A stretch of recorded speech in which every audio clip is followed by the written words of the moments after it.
Bel RTL. 18h, 19h, Bel RTL Soir. Jean-Philippe Lombardi.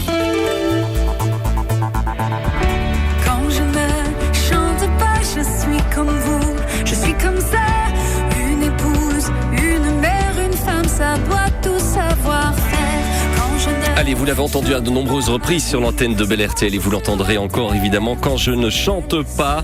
Titre de Lara Fabian, extrait de son nouvel album qui sortira le 6 novembre, Ma vie dans la tienne. Bonsoir Lara Fabian. Bonsoir. Merci d'être avec nous dans ce grand studio Bel RTL. Est-ce que les événements de 2013 et la convalescence qui a suivi vous ont changé? Je me permets de vous poser la question, car sur cet album, il y a quelque chose de différent. On a l'impression d'un retour aux sources qui génère une impulsion de renouveau. C'est vrai que Ma vie dans la tienne est vraiment en phase avec la tradition des grandes chansons populaires que j'ai toujours écrites et chantées.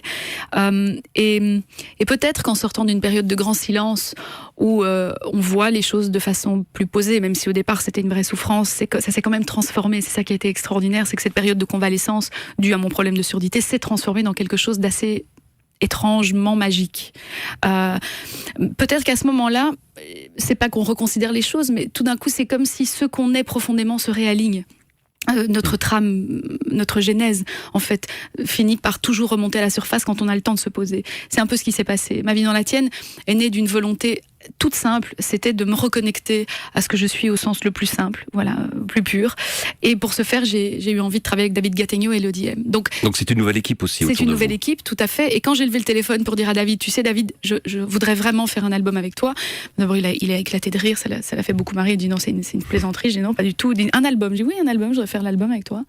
Et donc on s'est assis, il m'a présenté Elodie M. Et les trois, on est rentrés dans cette dimension de pas qu'est-ce qu'on fait pour que ça marche, mais qu'est-ce qu'on fait pour être bien. Et c'est peut-être ça, quand vous parlez d'une nouvelle énergie, d'une reconnexion à ce qui était l'état d'âme du départ, quand on écrit des chansons au début d'une carrière, même si l'objectif c'est d'être entendu, mais on n'écrit pas en imaginant la recette qui va nous donner le succès ou qui va nous rendre célèbres. Je dirais, un artiste s'en fout de ça. Il fait pas ça, il fait ce qu'il est. Et une fois qu'on a eu du succès, on rentre peut-être parfois dans une sorte d'étrange modalité de fonctionnement. On se dit comment on fait pour réitérer un succès. Et en cours de route, parfois on peut se perdre ou parfois on peut devenir tellement confidentiel et expérimental qu'on est plus lisible.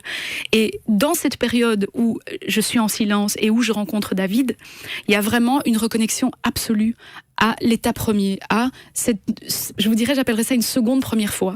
C'est pour ça que j'utilisais le terme de renouveau. Oui, c'est vrai, vous avez absolument raison, et c'est le sentiment qu'on a eu de chanson en chanson, de moment d'écriture en moment d'écriture, on s'est pas posé 1000 questions. La deuxième chanson qu'on a écrite, c'est Ma vie dans la tienne, et à partir de là, la trame de l'album s'est ouverte avec une évidence totale, et on s'est tellement marré, on s'entend tellement bien, je veux dire, ça a été tellement chouette que je crois que ce que vous ressentez aussi. Et ça se ressent sur cet album. C'est ça, c'est cette énergie solaire, je pense. 11 titres que vous avez coécrit, Le cœur qui tremble, ouais. Magnifique chanson. Merci. Bon, c'est un papa qui parle aussi. Mais tout à fait, mais c'est une maman qui la chante, mais ça s'adresse à tous les parents en nous, tout à fait. Dites-moi ce que vous en avez. Pour votre fille Lou, et cette inquiétude que tous les parents connaissent et parfois culpabilisent un peu d'avoir vis-à-vis de leurs enfants pour ne pas leur mettre trop de pression, est bien résumé dans cette chanson. C'est vrai, Le cœur qui tremble, explique la façon qu'on a d'aimer, comme on s'inquiète quelque part, de façon infinie. Ils partent pour l'école, on a un peu le cœur qui tremble. Ils vont dormir chez une amie, on a un peu le cœur qui tremble. Ils ont un peu mal à la tête, mon Dieu, qu'est-ce que c'est? On se dit pas, c'est simplement parce qu'ils ont pas assez bu ou ils ont pas mangé. Non, on se dit, tiens, c'est quelque chose de plus grave. Le cœur qui tremble, ça raconte l'emphase qu'on peut mettre sur notre inquiétude, la fragilité et la force à la fois de ce lien que l'on a quand on est parent à notre enfant. Et puis c'est aussi une chanson entre guillemets un peu thérapeutique parce que moi je l'ai écrite, j'ai participé à cette chanson comme on ose dire à son enfant, tu sais, quand tu passes la porte. C'est quelque chose de très personnel en fait, ces chansons. Tout à fait. Et en même temps totalement universel parce que je crois que je suis certainement pas la seule maman ou le seul parent à ressentir ce qui est écrit dans cette chanson. Un autre titre, L'illusionniste. Aussi marquant. Oui, c'est écrit pour mon mari, Gabriel. Et en même temps, encore une fois, c'est écrit pour toutes les femmes qui voient dans leur mec un magicien, au sens de l'amour incroyable dont il est capable. C'est pour ça que j'ai écrit cette chanson. C'est pas juste parce qu'il est un illusionniste, mais parce que justement, dans sa façon d'aimer, il n'y a aucun artifice. Il y a quelque chose de complètement pur qui nous fait presque croire à cette magie qu'est la magie. Voilà. Et quand je dis presque croire, c'est que c'est un peu surréaliste de trouver enfin un grand amour comme celui-là. On est tellement conditionné, rempli de croyances. À l'endroit de l'amour, on se dit c'est pas pour nous, ou j'en ai tellement sué toute ma vie, pourquoi ça m'arriverait, l'homme que je voudrais aimer n'existe pas. Et en fait, on se met en marge de cette possibilité parce qu'on se truffe de toutes ces croyances-là. L'illusionniste, c'est une chanson qui dit oui, c'est possible, et je m'en émerveille tous les jours, et je dis merci tous les jours. Alors, 2 titres, il y en a 11, 2 titres plus personnels. C'est un peu la caractéristique aussi de cet album, personnel, mais universel, grâce à votre simplicité et votre sincérité. Et je voudrais aussi qu'on parle juste de la pochette de cet album, qui est très colorée. C'est vrai. Beaucoup plus colorée que toutes les autres. Tout à fait, c'est vrai, parce que justement, là aussi, il y a un reflet direct entre l'état d'âme dans lequel l'esprit dans lequel on l'a écrit, et comment je voulais que les gens le voient. L'impact premier, c'est une pochette, hein, donc c'est la première chose que les gens voient. Bon, aujourd'hui, c'est sûr que c'est pas toujours physique, le rapport n'est pas toujours physique avec un album, on l'achète beaucoup plus virtuellement désormais, mais quand même, une pochette, c'est hyper important, c'est l'étendard. Et je voulais qu'il y ait une explosion de couleurs parce qu'elle correspondait absolument à l'état d'âme de l'album. C'est une pochette qui a été faite par Phil Mackay, qui est un artiste extraordinaire qui compose des œuvres virtuelles à partir d'une pixelisation de photogrammes. Et puis c'est une pochette surtout qui est interactive. C'est une pochette en réalité augmentée. Quand vous allez mettre votre smartphone devant la pochette, vous allez pouvoir télécharger une app qui vous permet de rendre vivante la pochette sur 4-5 photogrammes différents. C'est assez sympa. Voilà, c'est la première fois qu'on fait ça. Et donc, ce sera disponible dès le 6 novembre. Retour à la scène chez nous.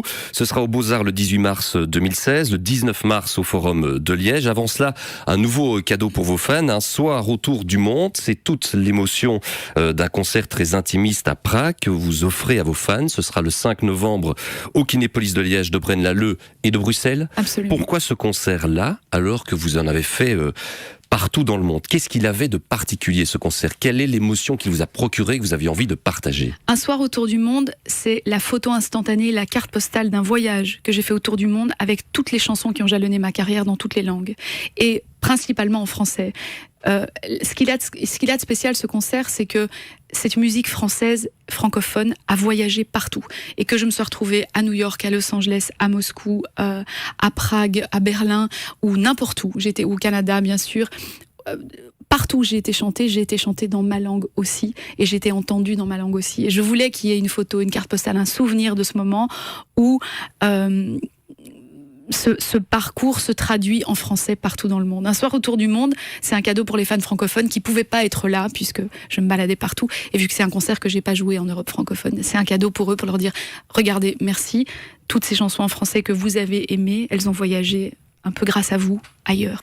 Merci Lara Fabian d'avoir été avec nous ce soir. On se quitte sur la plage titulaire de ce nouvel album qui sortira le 6 novembre, Ma vie dans la tienne. Merci ma vie dans la tienne, comme on mélange le sang des veines, je serai restée près de toi. Crois-moi, les éléments qui se déchaînent, tu m'aurais protégé de moi, mon âme sœur, ma reine. La prochaine fois, peut-être dans 1000 ans, je sais déjà que dans un autre monde.